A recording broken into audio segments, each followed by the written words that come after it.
ang unipormeng kupas na may bahid ng dahas. Dudublihin ko sahod nyo, wag na kayo lumihis ng landas. Hulihin nyo mga gumagawa ng masama, kahit pangalan ko nakataya. Akong bahala sa kaso nyo, basta kayo ang nasa tama. Pero ano ang isinukli?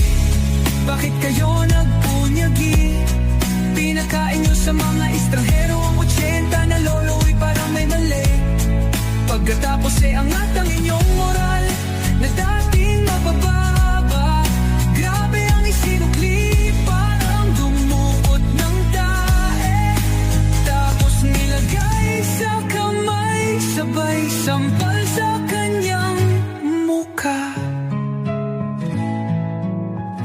Mahal ko ang Pilipinas, di ako papaapi. Ipinanganak ako sa bayang mapagtimpi. Ipaglalaban ko ang kalayaan, kahit ako'y masawi. Sisikatin ang araw, muli tayo magsasamang nakangiti.